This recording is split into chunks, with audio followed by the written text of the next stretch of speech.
Hi, and welcome to another episode of Boozing with Boomers. I'm Dave, and I've been on a quest to learn how to make a great balanced cocktail, so please hit the subscribe button so we can go on this journey together.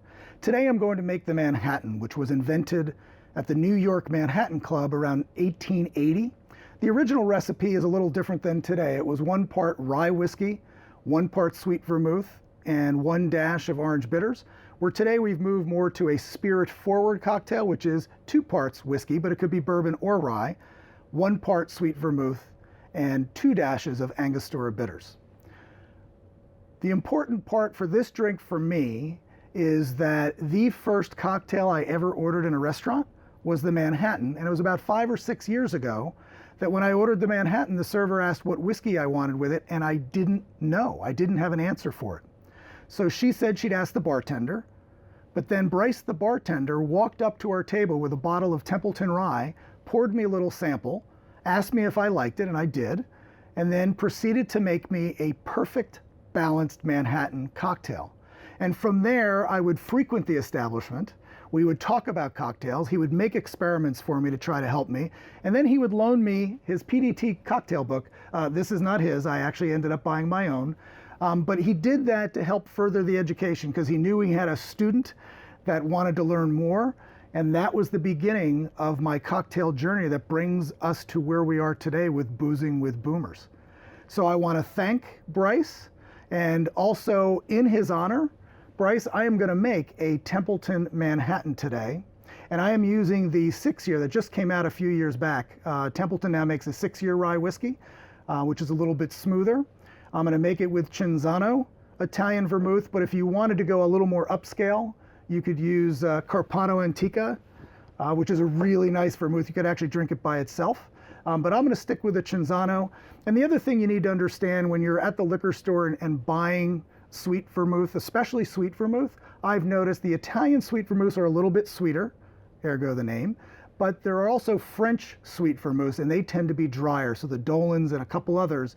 So I wanted you to be aware that that's one thing you can play with this cocktail if you find it too sweet and like it a little bit drier. And then there's other things that we'll talk later in the season that we can play with the Manhattan cocktail to make it a different cocktail from the classic. So let's get started. Now there's a couple things you do a little bit differently here.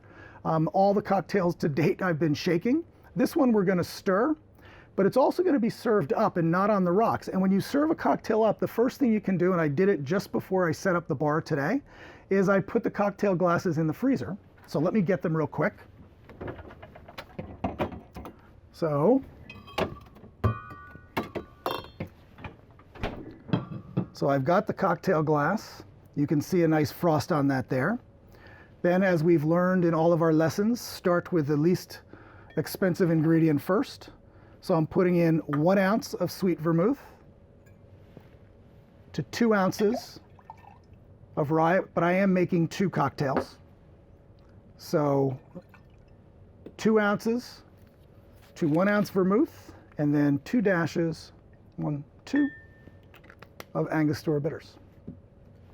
Then I gotta figure out where I put my ice. And the other difference with this too is with shaking we could use the COVID song, but the theory of ice is still the same. You want to fill it up with ice so the ice chills the ice and doesn't over dilute. But we're going to stir for 30 seconds because it does take longer. And main reason is the density of all these liquors are the same. I should be stirring while I'm talking, are the same, so they will blend really well. But because we're not shaking, it's not diluting as fast, and therefore it's also not icing the drink very fast. So I'm going to try to count in my head 30 seconds as I'm talking to you. I'll put the recipe up as well. But what's also great about this cocktail is if for some reason somebody wanted a little more rye whiskey or a little, like any of the cocktails that we're making, you can play with it. You can play with the bitters as well.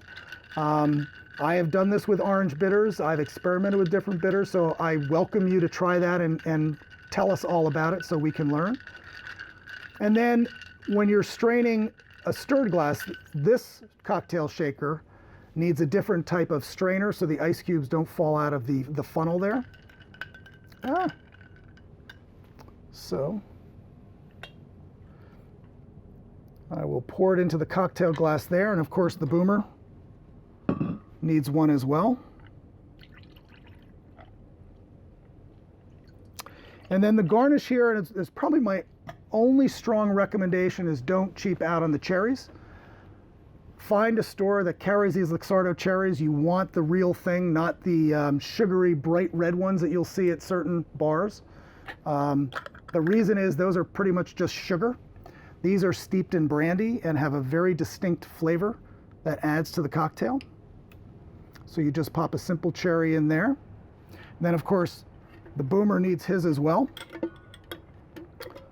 And, oh, I accidentally grabbed two. That's fine.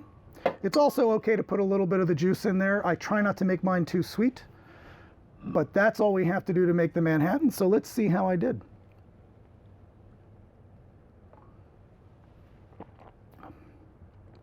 It's a spirit-forward cocktail. So yes, you're going to taste the whiskey in this. The sweet vermouth does a great job of balancing it, as does the stirring with the water. But Bryce, I think I'd make you proud because this is one darn good cocktail. So I hope you liked the episode today. If you did, please hit the like button and subscribe so we can go on this journey of boozing with boomers together. Thanks and cheers.